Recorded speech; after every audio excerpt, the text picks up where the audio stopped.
All right, so he says, make a video on how to optimize an article for long tail keywords having 4+ words with on page explained.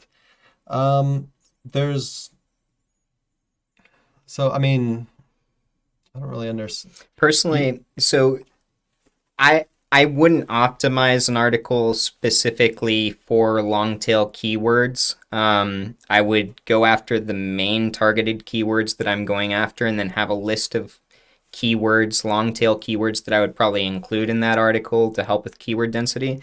But the main way I would manipulate long tail keywords after having a article that acts as like the umbrella for the long tails that you would have underneath it.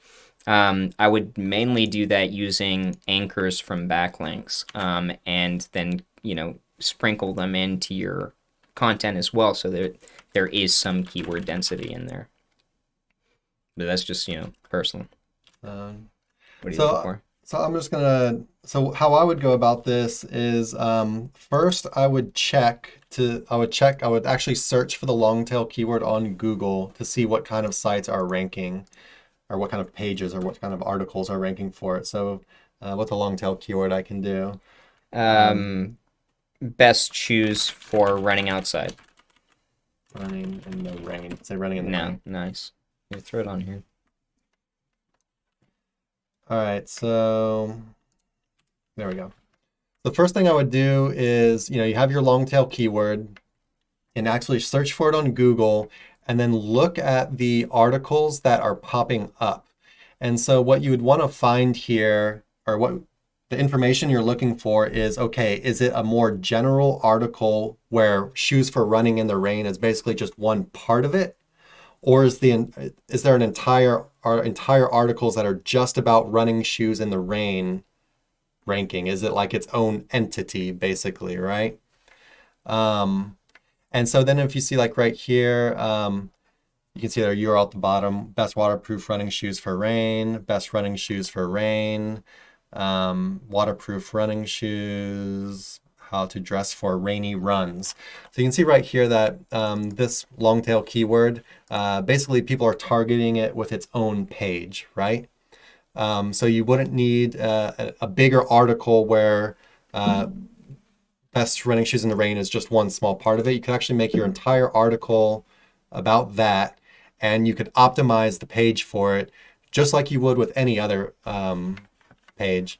And just to show you real quick, links, where's our on-page guide? I'll go ahead and drop this in the chat.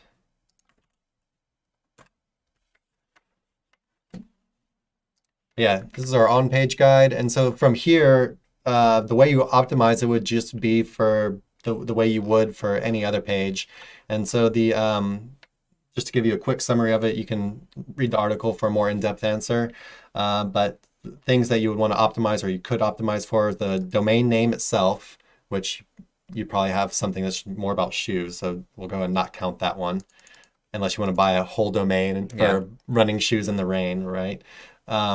Your inner page URL. So obviously you want your keyword in your URL, keyword in your title tags, keyword in your H tags, keyword in your meta description.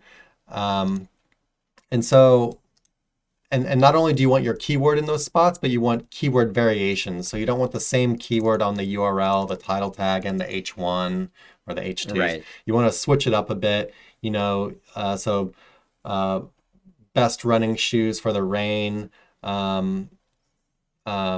rainy running shoes, or Our waterproof, favorite running shoes waterproof, for waterproof yeah, running shoes. yeah. There you go. These are all like variations of the keywords. So you have to do some more keyword research to find that stuff out. Right, you have to find other long tails to fit under your long tail. So yeah, basically, you have your most, you'll know which one's your most important one. And so your most important keyword you're going to want to be basically your inner page URL. And then for your title tags, maybe you repeat it one time or change it up just a little bit. And then maybe your H1, you have kind of one that's a little bit different. And then of course you want it in your meta description stuff. But this article will go more in depth. But the thing is that once you have the long tail keyword and you see that Google's allowing that to rank on its own as its own entity, doing the on page for it is just the same as it would be for any other keyword. There's no special thing you do. Yeah. Anything else to add to that? No, that's covered.